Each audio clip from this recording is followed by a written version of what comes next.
pop-up event from Nimdzi Insights. Today I have a new victim with me, Gabriel Karandysovsky. Gabriel Karandysovsky is the COO, I should say, Chief Operating Officer of Nimdzi Insights, but you wear many hats here at Nimdzi Insights.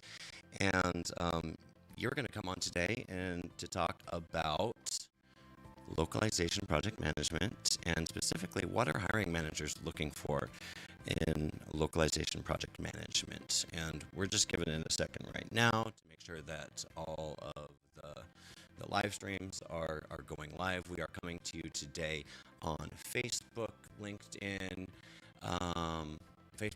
Twitter, Instagram, all of that stuff. And we're doing something fun today. We are actually hosting this in Twitter Spaces, which is why you see here in the middle, and right here in the middle of me and Gabriel, we have this lovely screen, Twitter Spaces.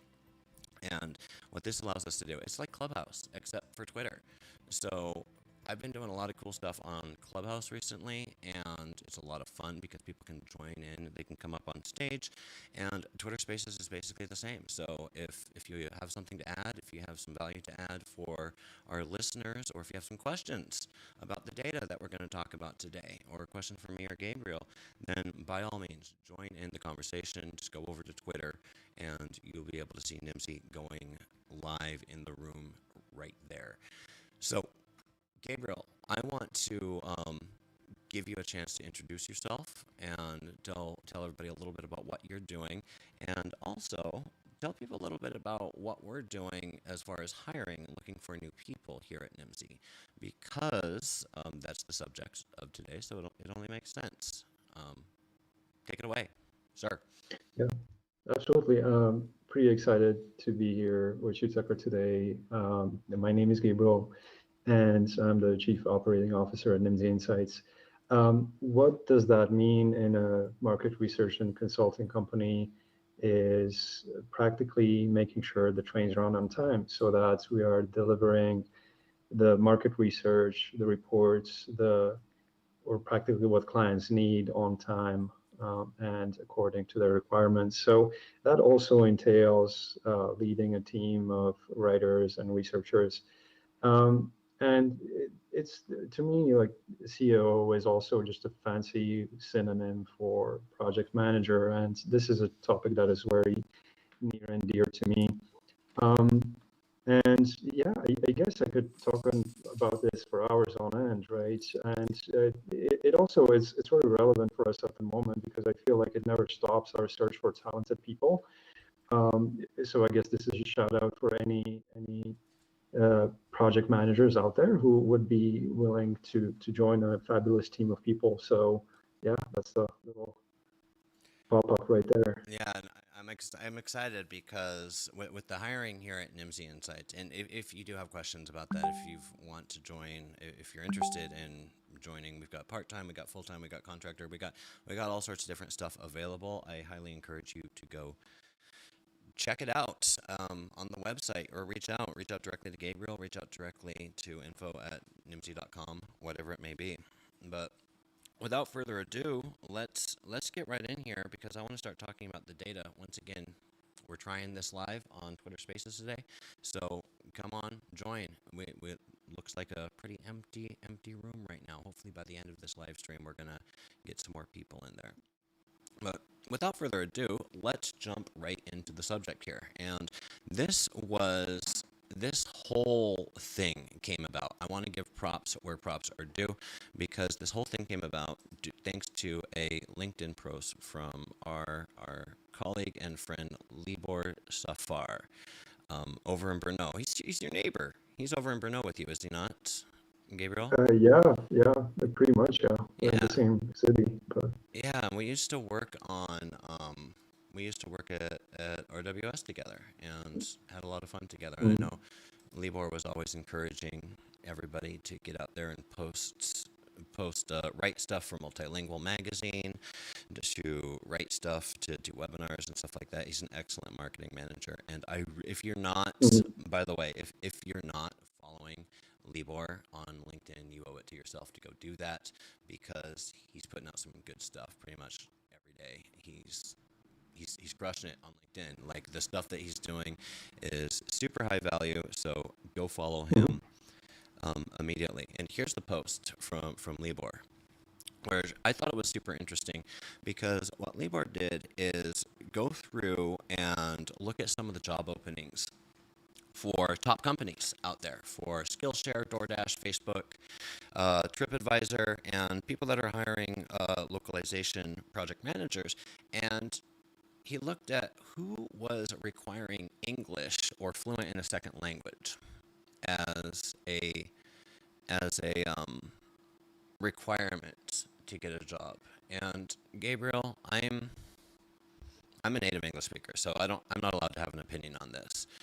But I wanted to talk to you about why is this important? First of all, before we get into the data, just some anecdotal. What has your experience been when hiring someone? Is it important when looking for a localization project manager that they fully understand another language or not?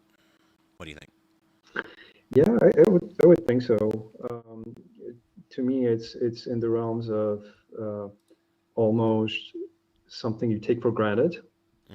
And it's sort of among those base requirements almost to me, to the point where I don't even notice it anymore. I'm looking for the extras almost. What the person can do.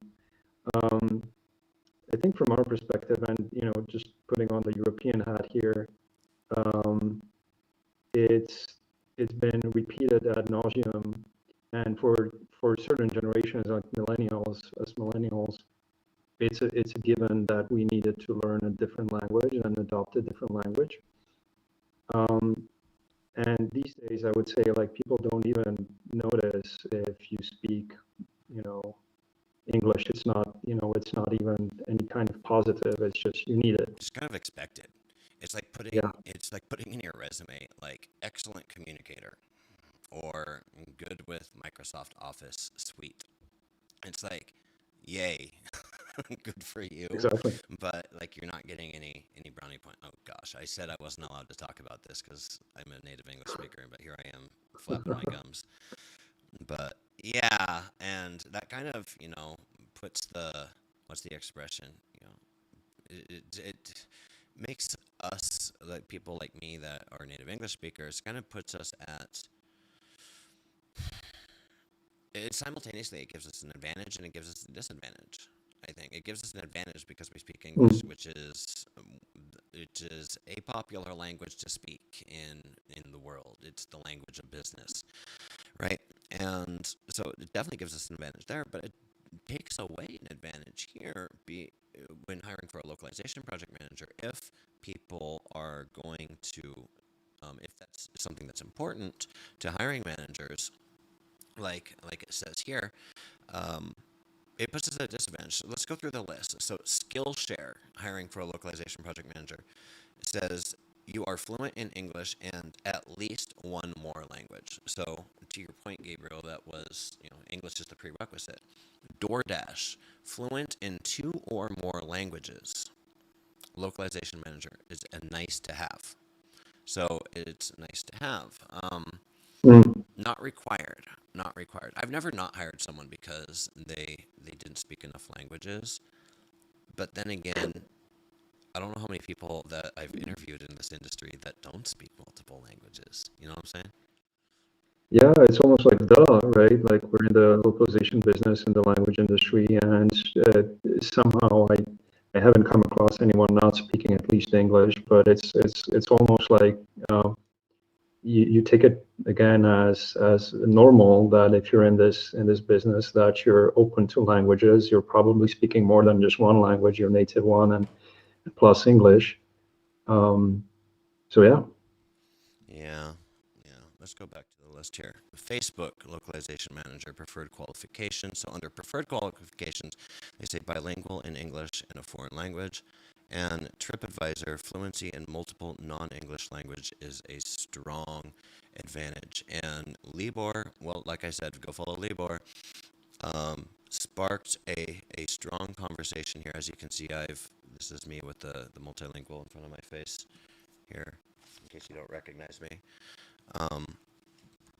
I definitely participated in this conversation, and I remembered, Gabriel, that we had some data on this. So Mhm. I slapped some data together on this, and the one that I posted on LinkedIn isn't great. There's actually an error there in one of the titles because I just threw it together. But I did slap them into a deck really quickly. Let me see if I can pull that up here for us to go through today. So, high demand skills for localization project managers. And once again, if you're just joining us on the live stream, then come on over to Twitter. And if you're on Twitter, come on over to Twitter and join us in the spaces. It's an empty space. We got Nika in there as a speaker. So before we go forward, hey Nika, how's it going? Hi guys, it's going well. Hey, Just we, listening, and this is my first time joining a space, this is and my I've never been second. in a clubhouse event before either, so You've it's like never my been. first time. This is your first time. It's Well, my first time. it's There's exciting. there's a lot of firsts here today. There's A lot of firsts here. There's a lot of first here. So hey, if you have something to add, then feel free to jump in. I've made you a speaker. I brought you up on stage, and anybody Nice. else that wants to come in can do that too. Yeah, So so I had to enable the microphone in my settings for the app. yeah, But yeah, I yeah. think I'll stay quiet for now, maybe chime in at the end. All right. Stay quiet for now. We're gonna get into the data. So Yeah. if you are listening to this as a podcast or whatever format you're listening into it, we're showing some data up here on screen right now. And to start off with, how easy or difficult is it to get budget for each of the following? And I don't want to spend a whole lot of time on this, but we have the first graph here that we start off with is budget for hiring new localization team members. And it's right in the middle of all of these different here. And the methodology of this, what this looks like is it's survey-based data collection. So we've asked hiring manager type people at either in LSPs or in buyer side localization programs. How easy is it to get budget? And we see here it's not always. It's not like you can just go ask for budget. It's not like you can just go hire people. And the point that I like to make here is that it's a big decision. I've been a hiring manager for a very long time. Gabriel, you've been a hiring manager for a very long time. So I think you can probably empathize here that you don't want to screw Yeah, it up because it's a lot easier to hire someone than it is to let them go if you made the wrong choice. true. Right? And I keep making you freeze. I'm so sorry, Gabriel. Let me bring you back there. No worries. There you go. Like I said, lots of first here today.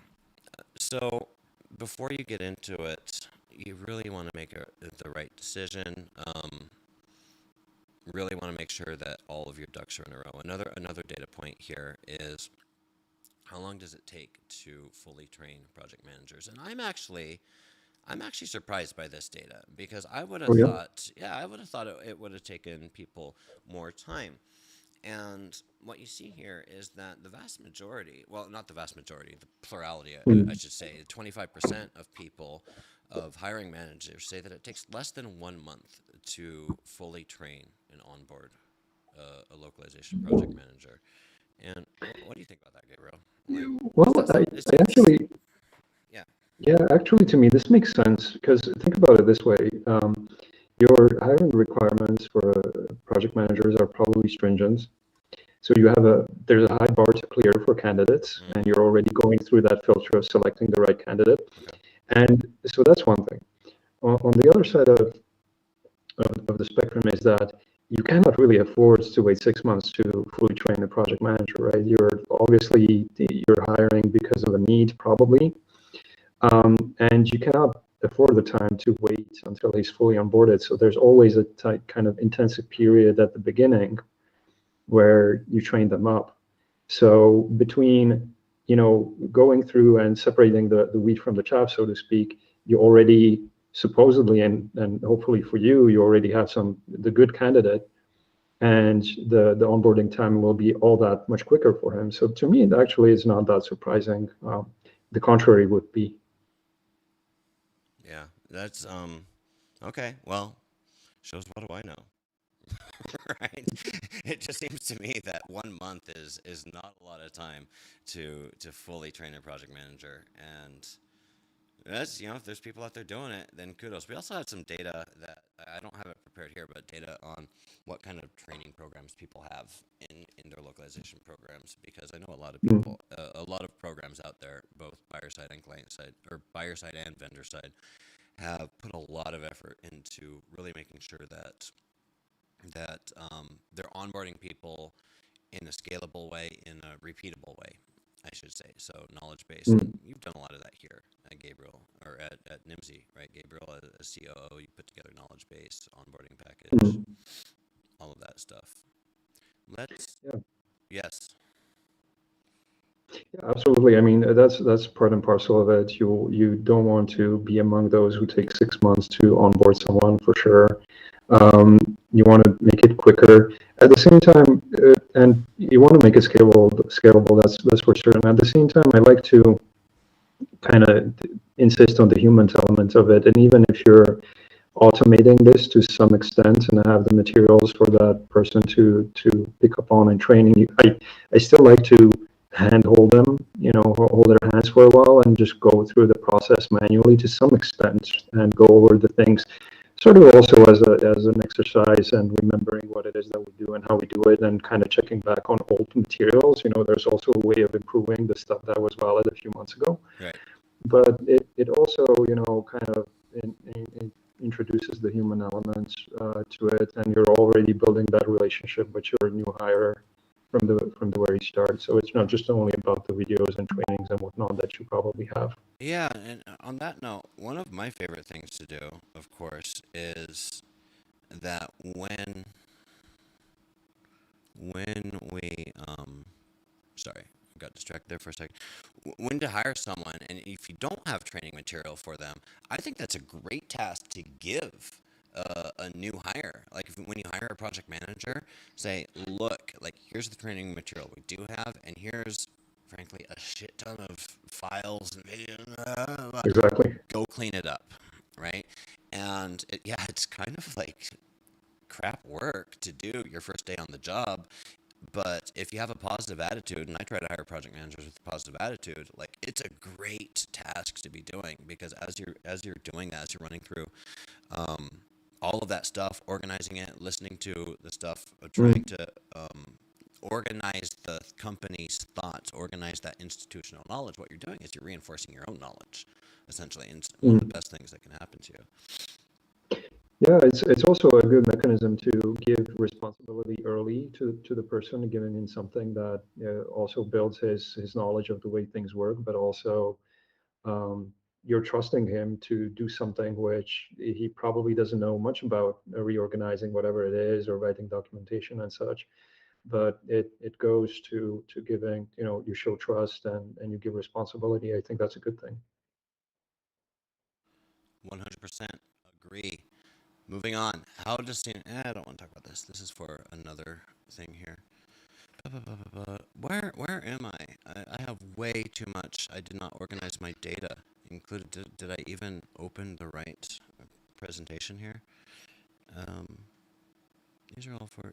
How much influence do internal teams have on localization strategy? Here we go. Here's what I want to talk about. Supplier side Mm. localization teams and client side localization teams. Sorry, we had to get through some other graphs there. Maybe we'll talk about those on another live stream. All right, getting into the details here. My main takeaway from this, and I know Gabriel, you and I have both had a chance to look at this, and this data all comes from surveys. We do ongoing research here at Nimdzi Insights. We're constantly talking to people in the Mm. industry, both buyer side, vendor side, hiring managers, non-hiring managers. We talk to everybody. It's just what we do. We also do a lot of survey-based research. We try not to be that research company, though, that's just bugging you every month with surveys. So if you have before filled out a survey from Nimdzi Insights, then thank you very much, Midas AP. Um, I don't know why I just said Midas AP. Gracias. I'm trying to speak different languages here. Um, But I hope you haven't seen a lot of surveys from Nimdzi, because that means that we're not bugging everybody in the industry about this. So that's where this data come from, a little bit about the methodology here. Let's go through it here. What skills to look for when hiring localization project manager, starting on the supplier side here. And once again, these are rated on a scale of 0 to 5, with 5, with 5 being very important. Like, we definitely need the skill, and 0 being not important at all. And we see previous total experience in all industries comes in at about 3.6. We have previous localization experience, specifically localization experience, all types. So that means I don't care where you came from, I don't care who you work for. It's a little bit higher, 3.6. So this shows, and this is consistent, by the way, across client side and vendor side. Let me just go over here so people can see my graph. It's consistent against client side and vendor side. We have previous client side localization experience comes in below that. So this answers the question of, do I need experience specifically on the client side if I want to apply for certain jobs on the client side? And what we see here is, really, no, you don't. According to the data, that is not something that's taken into account, which surprised me. Did that surprise you, Gabriel? Because in my experience, there seems to be kind of a riff between vendor side, client side, and there seems to be this perception there's a lot of tasks. The skill set doesn't overlap. What do you think about that? I don't necessarily agree there. I think the kind of baseline should be any type of experience in localization, since it's a fairly complex industry, right, with a lot of specificities. But it to me, any kind of experience in localization, whether client side or buyer side, is good enough. The problems are, or the challenges are probably the same. There's different shades of the same workflow and the same technology that you use. And no, that doesn't strike me as anything surprising there. That being said, though, I do agree that there may be this kind of perception that the way buyers do things are different from LSPs or let's say the service provider side of things, and people who have been on the service provider side of things may have a bad rap just due to the nature of we're providing the service and we're practically selling to you. So there may be elements of that and a little bit of. I think there's like the Napoleon complex a lot of times on what we call the vendor side, right? It's like, oh, I'm not worthy of working on the client side, because the vendor side folks are serving. They're in a position of servitude towards the client side people. So like their whole existence is based around the reality that like we're not on the same level as you. Yeah, and that's difficult to shed, right? Isn't it? Yeah, it's tough. It's tough. There's no easy answer, because what I've been doing for the last few years here at Nimdzi is I've had the opportunity to talk to people on both sides of the aisle, so to speak, a lot. And being someone who used to have that perception that there wasn't a ton of overlap between the client side and the vendor side, I'm reevaluating that, because I've seen some people make that jump, and some of the clients that we work with over at big localization buyers have people from the vendor side that came over, and they're crushing it, and they're killing it. And I highly recommend to have at least one person on your team. If you are running globalization for a large brand program, have somebody from the vendor side, somebody with experience, not someone who did an internship at We Localize. Nothing against We Localize; it's an alma mater of mine, great company.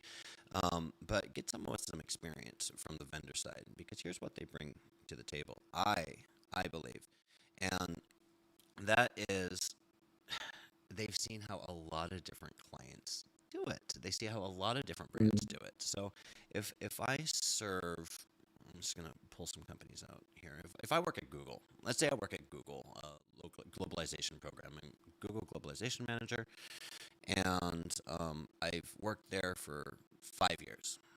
I have 5 years worth of experience. I am very, very, very good and very, very knowledgeable about how Google does globalization. And I've never worked for Google. I've never worked on a Google account before. I don't know. Even if I did, I couldn't say, right? Knowing Google. But if I work for on the vendor side, maybe I worked on the Google account, maybe I worked on the Facebook account, maybe I worked on the Microsoft account, maybe I worked on the, fill in the blanks of Fortune 500 companies or different companies if you're going after a different niche. And so you have insight into how all of these different companies do it. And right, Gabriel, when we talk to Yeah. buyers, that's what they want to know, right? Like how are other companies doing it? Tell us about how we're helping people with that. Shameless plug time.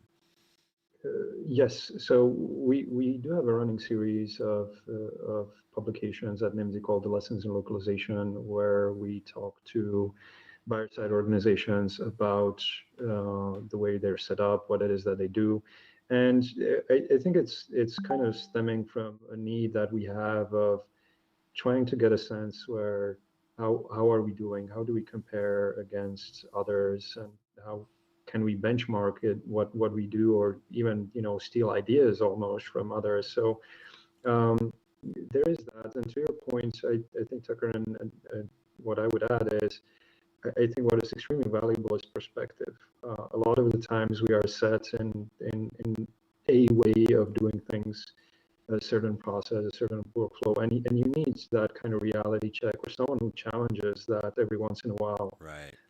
And that comes through, you hire someone new, someone from the outside who's maybe coming from from the vendor side, working on different clients in different industries. He's been exposed to other tech than that the one you're using.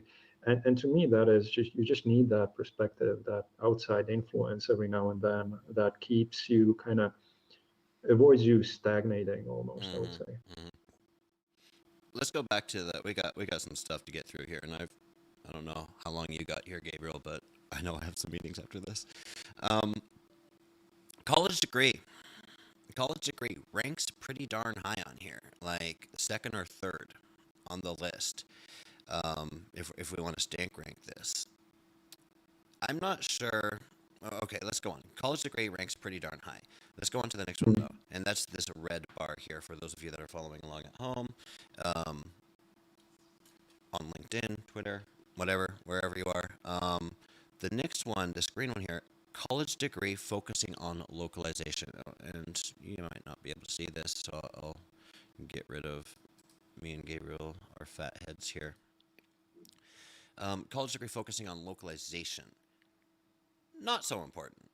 Not so important. Almost, zero point 0.6 points below. So if college degree comes in, people are ranking that on an average of 3.6, let's say, out of 5. People are ranking a college degree focusing on localization as probably like a 3.1. So less important. And that's on the client side, but the vendor side, as we're seeing here, it follows very closely. They follow very closely to each other. What what do you have to say about that, Gabriel? Have you worked with Yeah, people with localization degrees? It's kind of a new thing because back when it I got is. It started, is. it didn't exist. Yeah, it is. I mean, there's probably stuff out there, right? But to me, what I would be looking at is at the sum of experiences of that person and from the different companies and the different roles he has played. What more than the degree. I mean, the degree is nice and all. It gives you a theoretical basis, right, for doing your work, for performing your job. But I would I would rate higher the actual experiences of that person and looking for an eclectic array of skills. And going back to my previous point about outside perspective, um, it, this is where I kind of step away from the data, but I feel like the sum of experiences and the different things the people have been able to do, and even if they haven't been a project manager but doing something completely else, that to me is kind of piques my curiosity more than, let's say, a degree on project management. I don't know if such a thing exists, but Right. yeah. Yeah. Yeah. And anybody in the Twitter Spaces, come on up. Oh, we scared you away. I think we're scaring a lot of people away because I put this recording. Because typically, when I've tried to test Twitter Spaces before, like it's been really. I was complaining to Nika. Nika, I think I was talking to you about this the other day. It's been really hard to like test how to use Twitter Spaces because as soon as I create a Twitter Space, like 5 people come join. So I think pro tip out there is if you put recording in the title of your Twitter Space, no one's gonna have the guts to come stick around. I don't know. Sometimes you just gotta dive in, You just gotta dive and in. that's what we're doing. That's what we're That's what you're doing. doing. That's what we're doing. So So if don't be scared. yeah. Oh, and another thing, for those of you that are watching this on LinkedIn, like, let's be clear, these are pop up live, but they live on LinkedIn afterwards. So if you're watching this, leaving comments in the chat, which, by the way, I don't see any yet, but you can leave comments in the chat, and we're not answering them. It's probably because we're not live anymore. You're probably watching the recorded video. So I'll just leave that note for posterity here. Getting back over here. Next, hiring certifications such as PMO, project management organization, Scrum, etc. These come in very, very, very low. This is by far the lowest here. This is the dark blue bar for those of you that are watching, and it's coming in, I'd say around 2.4, about 2.4 out of 5. So that's an F. If you stop and think about it, like if an F grade is 60% or below, and it was when I was in high school, I think, then it's getting an F. Why? Why, Gabriel, don't people care about certifications like PMO, Scrum certification, Six Sigma, that kind of stuff? I think it's nice to have, but it's not a deal breaker. I would this is just perception, but I would say, people don't necessarily know what to associate to all of these acronyms. That might be the case as well. Like Hi, that, Kaori. I just have to say hi to Kaori really quickly. She joined. Raise your hand. I'll bring you up as a speaker if you want to come give your input. Sorry, Gabriel. Yeah, no worries. So I think there's that element. Um, how about hijacking this a little bit? So the data tells us that it's the experiences that are important. It's not necessarily the college degree or the certifications you have. How about the intangibles here? Because I feel those rate fairly high, right? Don't they? Like if you're looking at it, what's your take on that? Like hiring, not based on the languages you speak. We talked about that at the beginning, but maybe at the kind of, really the things you cannot measure by a degree or a certification. It's hard because, like, the nice thing about a college degree is, like, it's black and white. You either have one or you don't. Like, hiring for subjective skills is very hard. You've got to be a really good interviewer. But we brought Kaori up on stage. What are your thoughts, Kaori? Have you been following along? Hi, no, just joined here. Nice. I was listening, yeah. It's good to have you. Ago. It's good to have you. Thanks very much. Yes, I was quite curious about this space because it's first time to be there. Yeah, so this is our first time doing it legitimately. Nika too. We've got Nika, myself, and Gabriel are hiding behind the Nimdzi logo here, which we shouldn't be doing. Hey, Kaori. Yes. What are your thoughts, Kaori? You tell us a little bit about your company. You run French, Japan. You have a really cool name of your company. I just can't remember it right now. Tell us a little bit about it. Yes, World Connection. World Connections. Okay. Yes, World Connection. We are based in France, but we deal with Japanese translation. It's a bit of a strange combination, I suppose. It's an interesting niche. And Kaori, you and I have been working together since we're talking about getting hired as a localization project manager in this industry. And it's fitting that you pop up here because you were one of the first, you probably don't remember this, you were one of the first people I ever worked with in localization because you were, Is it Tucker? yes, Yeah, this is Tucker, yeah.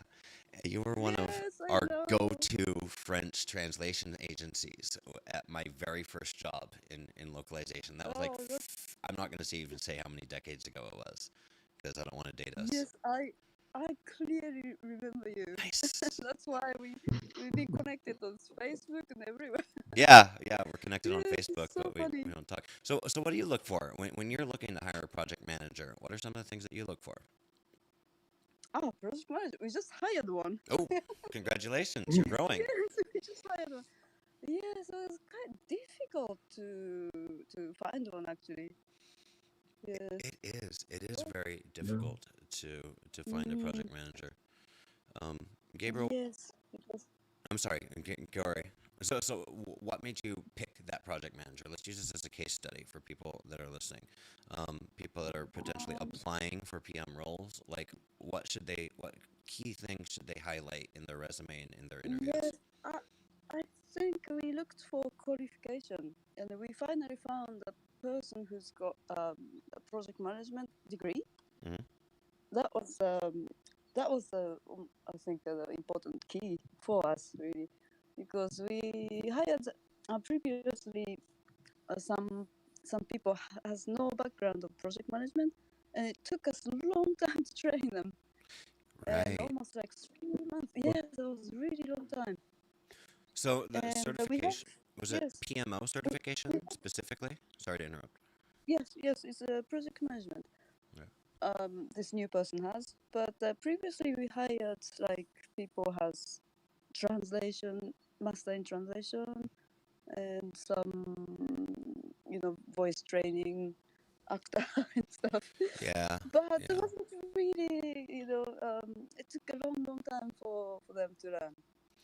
Yeah, and that's one of the challenges about hiring for a project manager for localization is what brings people to our industry, which oftentimes is a love of language, a love of travel, multicultural aspects, and I mean, let's just like we're kind of artsy fartsy, right? Like we're kind of into the language and the culture and stuff. We're not into the spreadsheets. Like we're not a bunch of accountants, if that makes sense. We're people that went to school and made a decision to take classes to learn other languages, to learn how to translate. A lot of people in very high positions in this industry started out as translators. Yes, that's right. Yeah, Yeah, but each person has their own quality. They have different ability, really. yeah, Mm. So you cannot really, um, and the challenge is like you don't know that person, you're hiring. So Good point. yeah, it's difficult to start. I think, yes, yeah. to see each other. What do you think, Nika? Yes. I hear you. I've watched you. So for those of you that are watching, Nika is our chief marketing officer. No, she is the chief marketing officer at two companies because that's how awesome she is. She runs marketing for Nimdzi Insights, and she also runs marketing for our sister company, Multilingual Media. And you've had an interesting year when it comes to hiring and people Yeah, management. yeah. So, there's so many points that are brought up here so far in this conversation. One of them was being education. One of them was being uh, joining a new team. And I think I would like to add, Carrie, to what you were saying is that you want a person who when you're hiring somebody, you want somebody who wants to be part of your team. You know, Mm, for a lot of people, especially now when you're really reflecting, being remote and things have changed in your life, probably you're reflecting like, how do I want to live my life? So before COVID hit, we kind of had the day starts, you have work, and then you end work, and then you continue with your life. And now I'm also talking to lots of people and asking them how their days have been changing if they haven't been remote. We at Nimdzi have been remote. It's kind of been in our culture, but right. we're, Mm. you know, now work and life boundaries have been interesting, right? So What boundaries? hiring now is You have probably work and life interesting. boundaries?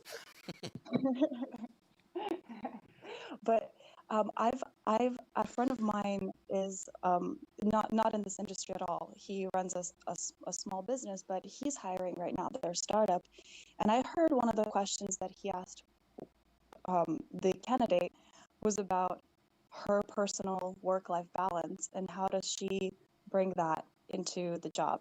So I guess I'm bringing all of this up is because when you're hiring a person to a team, especially when your team has seen changes recently, like because you're now remote or whatever the situation is in the last year, you want to make sure that the people you're hiring, they want to be part of your team, that they understand what that looks like, what the culture looks like. So it's interesting when you're hiring people. Recently, we've grown at Nimdzi. So with the new marketing team that I'm running, I want to always make sure that they understand why we're implementing certain strategies, because you want to make sure that the people are really integrated to your team. So when you're hiring for project managers, it, for localization project managers, you want to make sure that that person really gels with your team as well, because it's more than just a job. It's whatever you bring to the team. And if you treat the position like a job, your culture is going to be like a job. But if you treat it like a new space, and again, spaces are being redefined now, then then you can ask those kinds of questions in interviews as well. So my 2 cents there.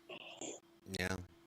You bring up Yeah. a great point too about, I think one thing that we forget as hiring managers is that every new hire that you have on your team has something to teach you as well, has something to add, or at least should.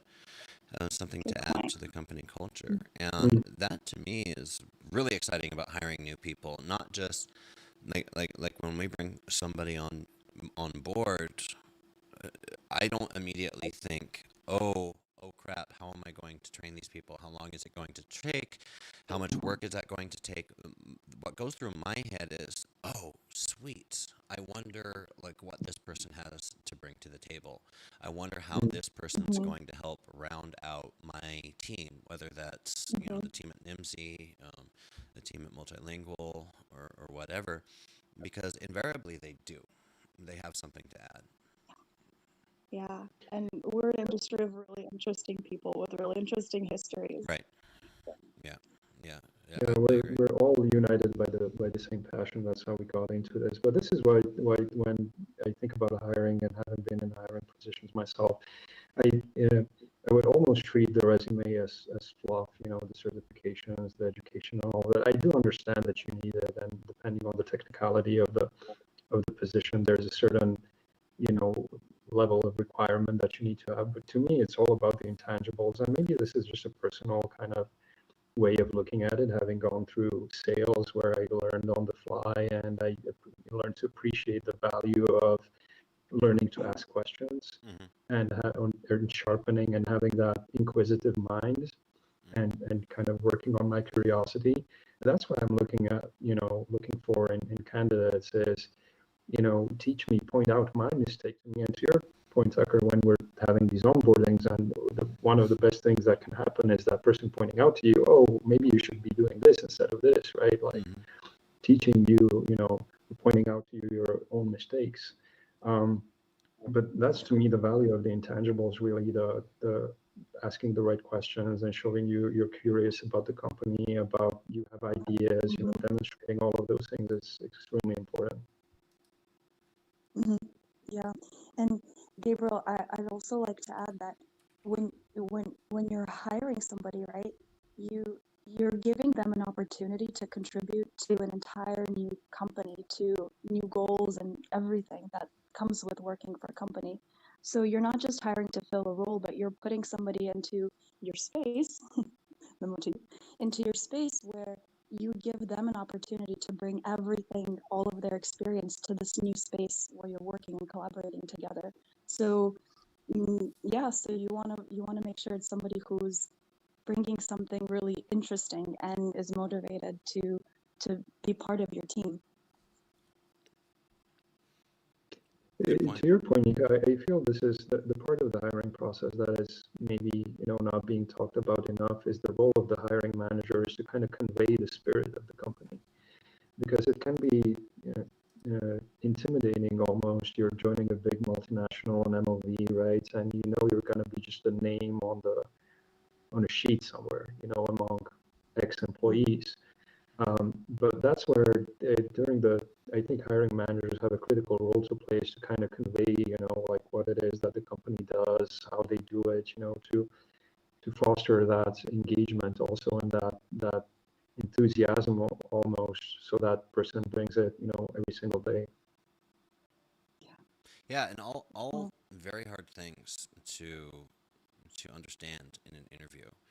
I am a horrible hiring manager, I think, because I don't put in the work, I don't check the references, I don't vet people as much as I should. And I think probably one of the reasons I don't is because I've done all of that before. Like, I've done everything right. I've called the references, I've really looked into them, and they still end up being bad hires.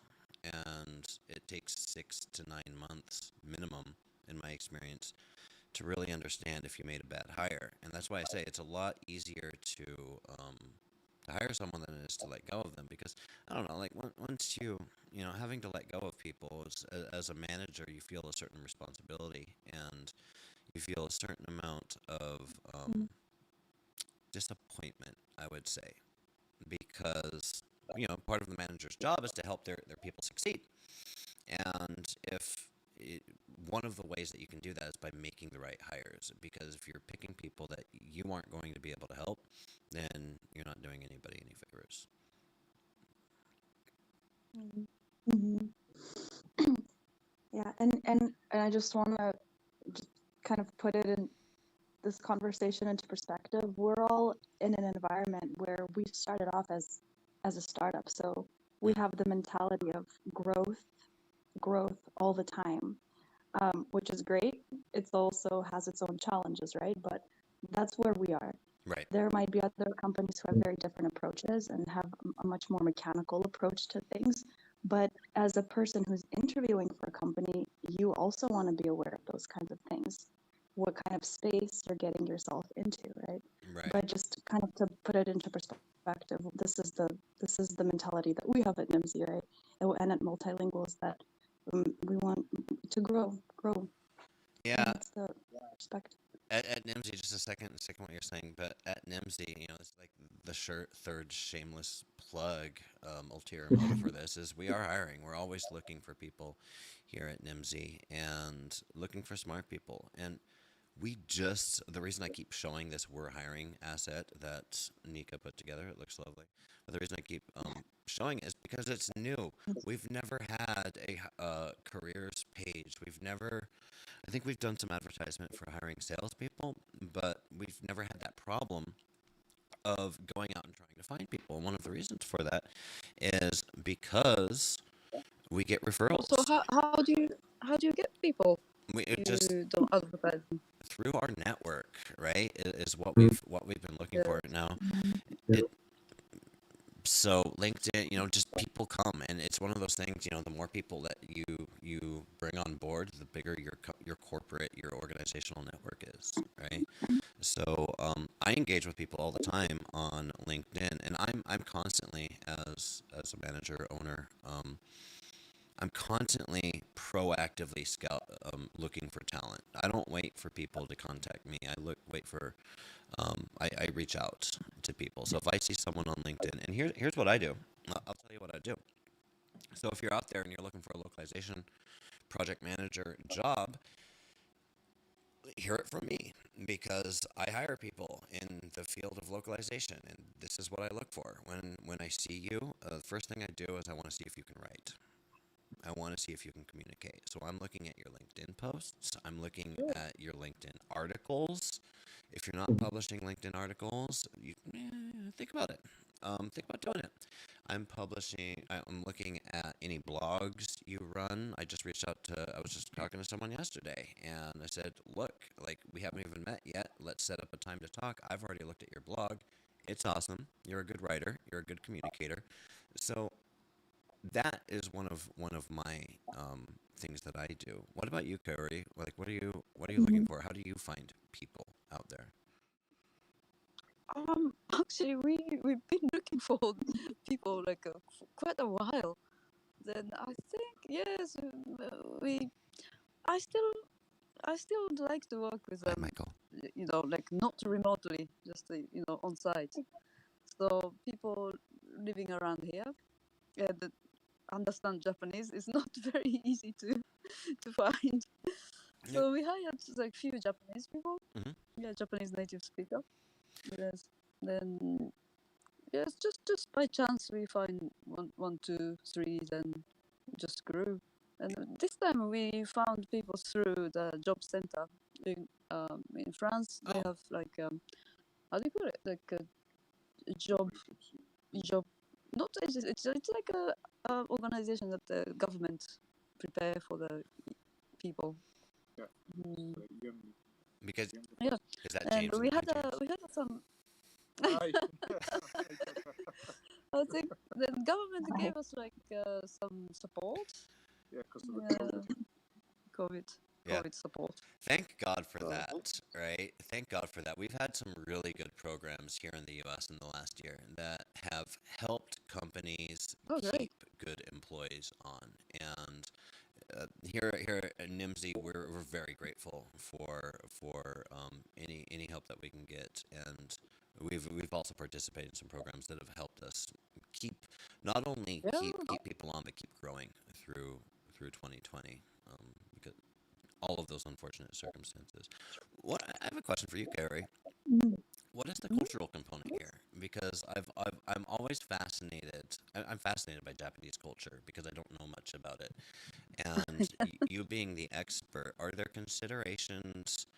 What are the different considerations when hiring a Japanese resource, a cultural Japanese resource versus an American or somebody else,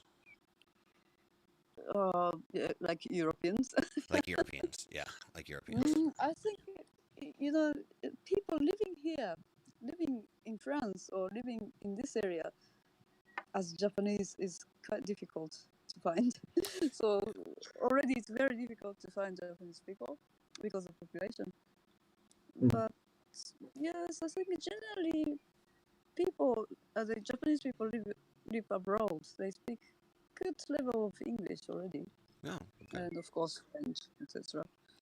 And So, but we had some people who I thought it was very good, but actually wasn't really good fit. yeah, I For told you example, I'm a like horrible manager. I'm a horrible hiring manager too. So yeah, I mean, yeah, I for hired example, like Gabriel. Look how that turned out. oh, Major mistake there. Twice, I think. no. Yeah, Okay. I you hired keep Gabriel repeating the twice. mistakes. Exactly. You keep repeating the mistakes. Well, we hired Nika too, and Nika is sorry to put you on the spot here, Nika, but you're a huge success story because we hired you straight out of Middlebury Institute in Monterey when you were still a student there, and here's when you're finishing up your master's program, and Yeah. I'm very very happy, and I tell this I still teach at Miss teach some workshops down there. And I tell this to my students all the time. It's like this is what happens when you are proactive. And let's go over this. Like, why did we hire Nika? We hired Nika part time as a writer because she could write. What did I just say? When I'm looking for someone, when I'm like doing my candidate stalking, and I get stalkerish. Like Mm. scrub your online profiles because there's weirdos like me that will find stuff out there. Nika's is quite Oh clean, man. but she can write. And so we hired her, and it took me not that long. It took me a couple months to realize this girl is I'm sorry, this woman is I don't want her leaving because the idea was like, oh yeah, come write for us and then when you graduate, you can go get a real job. And she didn't know this, but I decided I was going to go on a campaign to convince her to stay at Nimdzi. And so I just kissed her butt for 6 months straight, made sure she was happy. And now that we got her under contract, I don't care if she's happy anymore. So Tucker, I'm giving you my 2 weeks notice Okay, publicly all in right. front of everybody. Here It's on the the live break. stream. It's time to go. Yeah. Yeah, so thank you for that introduction, Tucker. Yeah, I was a student in this. I was getting my master's in translation localization management, and I was working multiple jobs, and Tucker and Renato were teaching at one of our courses there, and I kind of wanted to be a researcher writer for Nimdzi, and Nimdzi was just starting out. This was like in 20. You guys were there 2019, Hey, 2018, I'd been 19. working my ass off for like a year, so just starting out. But yeah. No, but we knew about Nimdzi at that point. Sure. And so I was interested in marketing, and we needed some help with marketing, and then we just kept growing and growing, and I'm still here. And the rest is history. And can I use Yeah, your but sizzle I reel one more learned a time? lot. We're hiring. What was it? We're still growing. I'm using your sizzle reel one more time. You're using my sizzle. Well, yeah, there's always something new happening, and for me personally, that's very important in a workplace. It's not necessarily for everybody, but for me it was, and that's the opportunity that I saw. Yeah, and I love that about this So, industry. Always something new, always a new challenge to solve. I do want to get back to the data here. Why? Because we're running out of time. I do have a meeting at 11, so in about 15 minutes that I want to get to. And this brings us quite nicely into the last couple points here. We talked about how important it is to previous experience generally. We talked about previous experience specialized in localization. We talked about college degrees generally. We talked about college degrees specialized in localization. We talked about certifications. Now I want to talk about reputation and referrals from colleagues. And this to me is, when I say, Kaori, you asked earlier, like, how do you guys find people? And I said, well, through our network. And that's kind of what I'm talking about here. So do they come with a good referral? Do they come with a good reputation? Do you check referrals? Because this one here looks like the second to most important aspect here for both client side and vendor side hiring managers, for project managers. Second only to, which is going to bring us back full circle to what we talked about at the beginning, second only to, second only to multilingual in other languages besides English, which surprisingly is the number one trait that people are looking for when hiring a localization project manager. But let's talk about that referrals first. Gabriel, how do you go about getting referrals? Do you do that? Or are you like me, where you're just like, oh, yeah, you look nice. I'll believe everything that you put in your cover letter without checking anything. I'm not like you, sorry. So now everyone's going to start sending their resumes to me instead of you. Everyone who watches this. Exactly. Like, I think there's an element of, it's a complicated process to find someone and to hire them. And, I don't want to generalize, but you're almost looking for shortcuts and, during this process because it's so time consuming. And I do think that reaching out to your network and asking, do you know people, that is a shortcut in a way. Or even for me, even before I ask for referrals, I look at my network of previous colleagues and people I worked with in previous jobs because I have that firsthand knowledge. And that's just a solution that is easy to me during this complicated process. So I continuously look at people I've met, I work with, and have that experience with, because that speeds it up for me, and I do believe that's a very powerful tool. There's also the element of validation. Tucker, you mentioned it several times. It's difficult. There's a lot of uncertainty. You're not sure who you're hiring. So I do think that inevitably, whether we're doing that consciously or not, we're seeking validation for our choices. And if someone else telling us that, yes, this is a good person, go ahead and hire them, that is, someone else telling you that, you're making the right decision. So there's that to it, I think. Good point. Kaori, do you have any, or James? Yes, we used to. Yeah. Sorry to put you on the spot. I'm not sorry to put you on the it's spot. okay. You're on stage. What do you think? What are you looking for? Or do you check referrals from people when you get a new someone who has applied? Like, do you call their past bosses and say, "Hey, what's up? Talk to me." No, I don't think so. This time we went through the job center. That's right. So they do all that for you, right? Previous hiring is just by chance. So just, I don't know, timing. I think you could check out the person on the spot, and when you interview them, you see how they interview, and that usually gives you a good indication. Yeah, talk about that, James. Talk about the interview. Like, what do you look for? Because I totally agree with you, by the way. I think there's a lot that can be communicated non-verbally, like just getting on a video chat, or preferably meeting someone in person, shaking their hand. Remember that? Remember when we used to shake hands with people that we'd never met before? Like, that was weird. But I kind of I'm kind of old school, the kind of guy who thinks you can judge a lot about a person by their handshake. What do you think about that? Yeah, definitely. Yeah, I go with that. I mean, everything on paper, it's like when you write something, you spend some time and you can manipulate it, you can get it just right. But until you get them on the spot and you meet them and you say, shake the hand, you don't really know what this person is about. And it doesn't take too long for you to suss out, okay, this person is really shy, or this person just doesn't fit into this, or this person has really strong views about ABC. And then you can gauge, how it goes.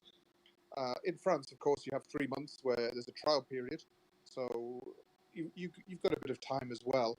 I mean, one meeting isn't enough, but you can tell, Yeah, I'd say so. I mean, we had, for example, we had one lady. She came, and she had really good CV and excellent, lots of experience, project manager, all the rest. And I brought her into the room with the other project managers. And when two cats meet, and they don't like each other, Yeah. That's a good one. they both stop and they stare and nobody moves. It was like that. And then the air got really, really thick. And like I was right, I better get my knife out and cut this air, and then I knew straight away she wasn't right, But everything else was fine. The interview was fine, her CV was fine, her experience was fine, but that hurdle was meet the team, and straight away she wouldn't fit in. Cultural fit's huge.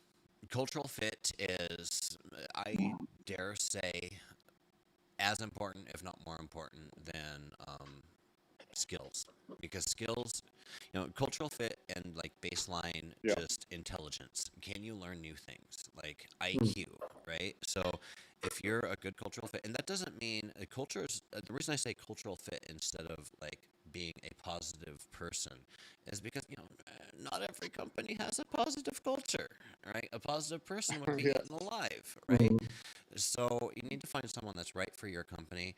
And, to people out there that are looking for jobs, like I talk to a lot of folks out there, try to make connections, people that are looking for jobs. And what I always say is like, look, like job hunting is an exercise in rejection, and it sucks. So like, let's just recognize that right now, because it's not you. Like, you're applying for dozens of jobs, you're getting rejected, or you're just not getting a call back. It's not you. It's just, that's the game. It sucks.